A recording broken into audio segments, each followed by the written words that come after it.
大家好，我係孫虛度啊，歡迎收睇今期節目。上一期呢，我哋講咗個林彪啊，講一個病區撐起接班人神話嘅故仔。有啲觀眾就話啦，汪精衛嘅問題好似都係俾佢老婆推住嚟行喎。我覺得呢個觀察係好有意思嘅，但係我今日想講一個相反嘅結論。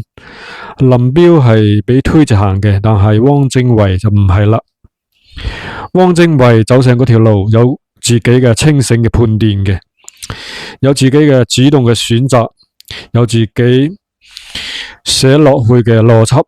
陳璧君固然係強勢，但係汪精衛嘅悲劇根源唔係喺個老婆嘅身上，而係喺佢自己身上。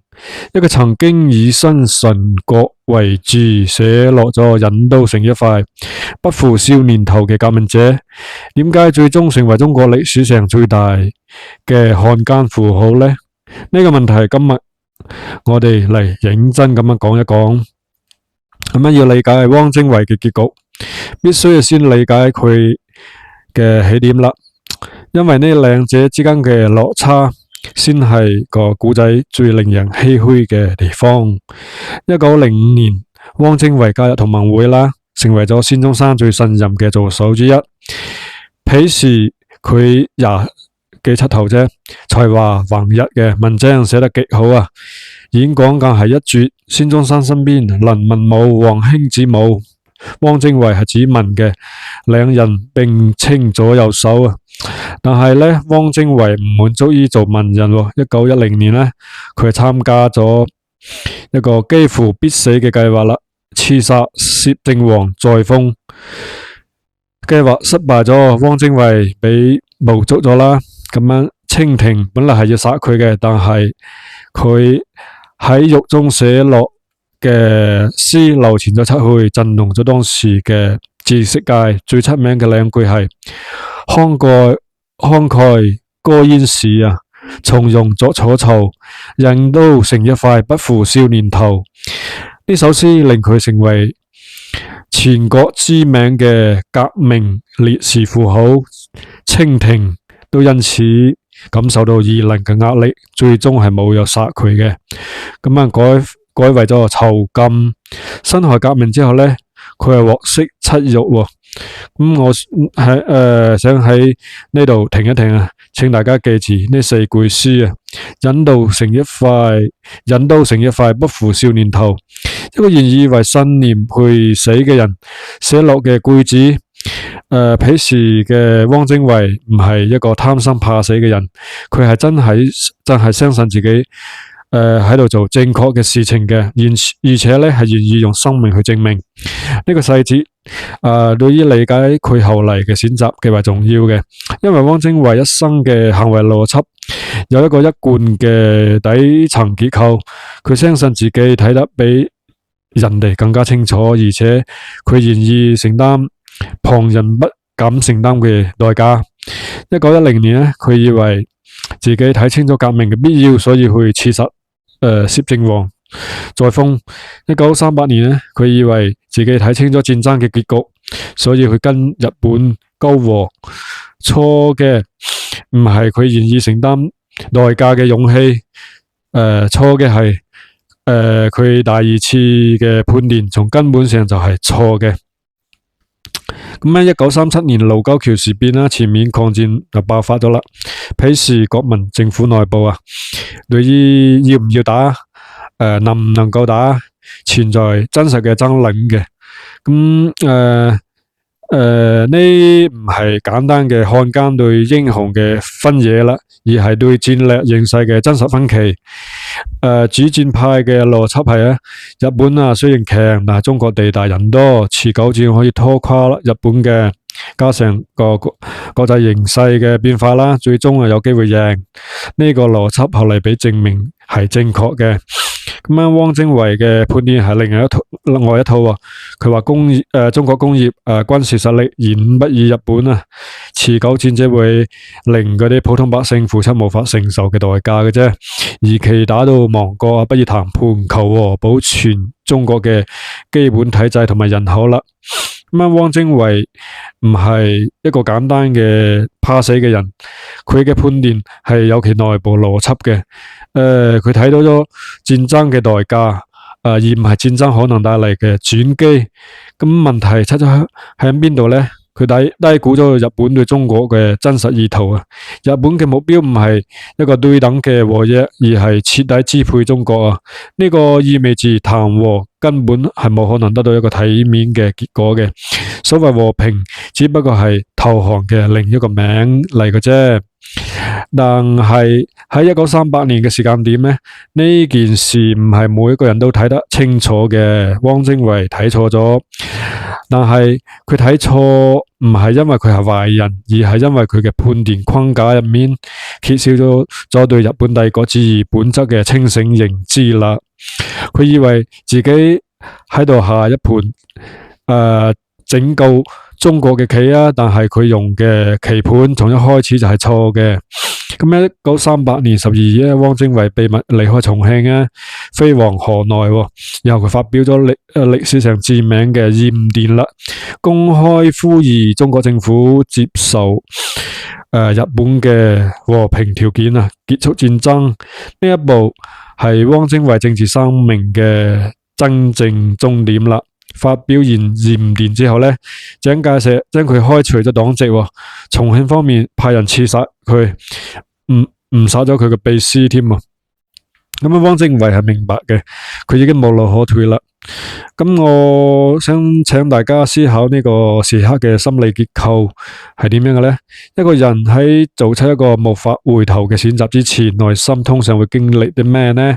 咁汪精衛離開重慶之前，應該係清楚知道，一旦出走，一旦發連，就係徹底嘅決裂嚟嘅，就係將自己置於歷史嘅審判台上面啦。但係佢仲係做咗，點解呢？因為佢相信自己係啱嘅。呢個相信自己係啱嘅，唔係自大，而係一種深入骨髓嘅判斷自信。1910年呢，佢相信刺殺攝政王係啱嘅，所以佢去做咗。儘管幾乎係必死嘅。1938年，佢相信談和係啱嘅，所以佢走咗啦。儘管代價係身敗名裂啊！汪精衛嘅悲劇內核就喺呢度啦。佢嘅勇氣係真實嘅，但係佢嘅判斷係錯嘅。一個錯誤嘅判斷加上真實嘅勇氣，就變成咗徹底嘅災難啦。如果佢係一個懦夫，佢可能就係一個不作為嘅牆頭草嚟嘅啫，然後隨風倒，隨歷史飄。但係佢唔係，佢係一個有勇氣貫徹自己判斷嘅人。呢反而俾佢嘅錯變得無可挽回啦。講完艷電啊，我想加入一個通常被忽略嘅維度。咁汪精衛嘅身體呢，1935年11月啦，汪精衛喺南京遭遇刺殺啦，被3粒子彈擊中咗嘅，其中一粒呢射入咗佢個脊柱，咁終身無法取得出嚟啦。咁脊柱中槍意味着啲咩呢？唔係一般嘅傷，係長期慢性嘅神經痛啊！係隨時可能惡化嘅癱瘓風險啊！係日復一日嘅身體折磨。從1935年到1944年，佢嘅死亡將近10年時間，佢都係帶住呢粒子彈去生活嘅。咁有人比較蔣介石同埋汪精衛啦，得出一個好有意思嘅觀察。蔣呢就係唔怕死嘅，唔怕吃苦，但係汪呢係唔怕死，但係驚吃苦啊！呢個驚吃苦，我唔認為係性格嘅懦弱，而係有具體嘅身體根源。一個長期處於慢性劇痛中嘅人，會持續承受苦難嘅心理承受力，會同一個人嘅身體健康嘅人完全唔同嘅。咁蔣介石可以設想持久戰啊，可以想象捱得過去啊，因為佢身體話俾佢捱得住。咁啊，汪精衛嘅身體每一日都話俾佢聽，苦難係無法持續承受嘅。呢個身體經驗咧，好有可能滲透咗佢對戰爭嘅政治判斷入面。中國打唔贏持久戰，只會令百姓無謂犧牲。呢個判斷嘅背後有冇一個帶住着似彈片，每日經歷痛苦嘅身體喺度講嘢咧？我哋無法去確證呢一點啦，但係呢個可能性係值得認真對待嘅。咁啊，歷史上重大嘅決策者嘅身體狀況咧，往往係被低估咗嘅。咁啊，羅斯福晚期嘅健康狀況影響咗雅爾塔會議嘅判斷啦。列寧中風之後嘅政治遺囑充滿咗矛盾啦。身體唔係政治判斷嘅全部，但係身體從嚟都唔係政治判斷嘅局外人。汪精衛帶住一粒無法取出嘅子彈啊，做出咗一個無法取回嘅決定啦。講到呢度，我要回應一下開始嗰個問題啦。陳璧君喺呢段歷史入面扮演嘅係乜角色呢？陳璧君係汪精衛嘅妻子嚟嘅，長期以嚟係被描述為強勢啊、跋扈啊，係將汪精衛推上漢奸之路嘅幕後推手啊。呢個敘事咧係有一定嘅根據，但係我認為過度簡化咗。因為陳璧君確實係強勢，喺南京政府時期咧介入政務甚深嘅，有時候比汪精衛本人更加激進嘅。汪精衛有時候想退步咧，陳璧君會拉住佢繼續行嘅。從呢個意義上講咧，佢確實鎖死咗汪精衛嘅退路啦。但係有一點必須係要理清嘅，汪精衛走上呢條路啊嘅根本決定係佢自己做嘅，鹽田係佢自己發嘅，七走係佢揀嘅，同日本合作建立南京政權係佢指導嘅。陳璧君冇辦法幫佢去做呢啲決定嘅噃，因為嗰啲決定需要佢本人嘅政治資本同埋名義。陳璧君嘅作用係喺汪精衛已經走上呢條路之後咧，即係令到佢行得更加堅決，更加冇退路。咁啊，林彪嗰集都講過，葉群係填補咗林彪意志嘅真空。陳璧君咧，唔係咁喎，汪精衛自己嘅意志從嚟唔係真空嘅，陳璧君只係強化咗佢既有嘅方向啫。呢就係汪同埋林嘅最根本嘅分別啦。講完陳璧君，我想再深入一層。有人問過一個問題，同樣係身體差，同樣知道自己已經時日無多，點解有啲人會變得更加搏命，有啲人卻係選擇咗了結嘅呢？羅斯福坐輪椅病入膏肓啦，但係雅爾塔會議上面仍然係全力推動戰後秩序嘅，燃燒到最後一刻啦。汪精衛嘅着似中彈啦，長期慢性劇痛嘅，卻係選擇咗盡快交禍啦，結束咗一場佢認定贏唔到嘅戰爭。同樣嘅身體處境，兩種截然唔同嘅選擇，點解呢？我想引入一個經濟學嘅概念，時間截然率啊。正常人做決策嘅時候呢，有一個隱含嘅前提，我仲有幾多時間，我可以等待更好嘅時機，我可以承受更短期嘅損失，換取長期嘅回報。咁樣持久戰嘅邏輯本質上就係呢種思維啦。而家好痛苦，但係捱得過去咧會贏嘅。但係一個感覺時日無多嘅人咧，呢個前提會崩塌咗嘅。佢嘅時間截然率變得非常之高，未來嘅機會喺佢眼入面幾乎係冇乜值錢嘅，因為佢確定自己能否活到嗰一天呢，眼前嘅機會被極度咁樣放大咗，因為呢可能係最後一次啦。咁啊，汪精衛所以帶住個隻翅入面嗰粒攞唔出嚟嘅子彈，每一日都喺度經歷慢性神經痛啦，每一日都喺度感受身體嘅倒計時啦。喺呢種身體嘅經驗下呢，持久戰捱到最後會贏呢個判斷，對佢嚟講根本唔係一個真實可感嘅一個選項，因為最後對於佢嚟講太遙遠啦，遙遠到近乎係不存在嘅。佢能夠感受到只有眼前嘅痛苦啊，同埋眼前嘅機會，所以佢就收輕咗啦。喺一個錯誤嘅判斷上面，用真實嘅勇氣提前收輕。至於羅斯福嘅點解唔同呢？因為羅斯福手上掌握住嘅係勝利嘅籌碼，佢知道自己呢邊會贏，佢需要做嘅係喺死之前將戰後嘅秩序釘死。燃燒係有意義嘅，所以佢選擇咗燃燒。咁汪精衛手上壓住嘅係一場佢認定係贏唔到嘅戰爭，咁了結咗佢自己，反而係佢認為最後可以做嘅一件非常之有意義嘅事情啦。同樣係時日無多，羅斯福選擇咗燃燒，汪精衛又選擇咗了結咧。關鍵唔係意志強弱，而係佢哋認為自己手上嘅牌係乜嘢。所以汪精衛嘅完整邏輯鏈，我認為係咁嘅：隻柱中彈帶嚟慢性痛苦，慢性痛苦帶嚟時日無多嘅感知，時日無多扭曲咗佢對時間嘅判斷，扭曲嘅時間感，令到佢極度咁樣放大咗眼前嘅機會啦。而眼前佢認為唯一嘅機會就係喺敗局入面盡快談和。為中國保留一啲元氣，結果呢，佢喺一個錯誤嘅判斷上面壓上咗自己嘅全部歷史評價。一粒取唔出嚟嘅子彈呢，最終射穿咗係佢嘅整個歷史定論啊。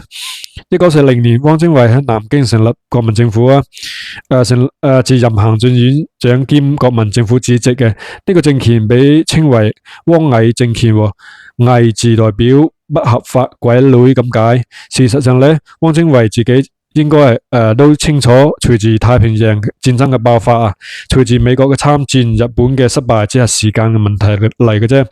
佢所寄託嘅和平已經係徹底變成咗一場笑話啦。佢後期健康迅速惡化。1935年呢，佢曾經遭遇刺殺嘅子彈流向體內，冇辦法取出嚟啦。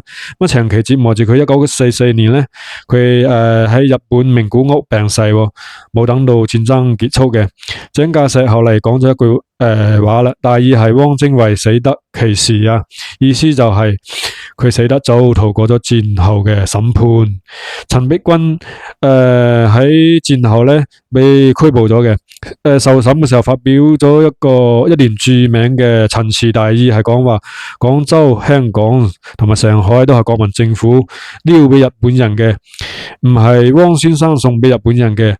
憑咩講汪先生係漢奸呢？呢番話喺邏輯上面係有一定嘅詭辯嘅成分，但係喺情感上面，係一個妻子為丈夫做嘅最後辯護啦。陳璧君後嚟喺獄中就過咗身啦，終身都未曾認罪嘅。咁歷史對汪精衛嘅定論係漢奸啦。從結果上睇，呢個定性係有充分嘅依據嘅。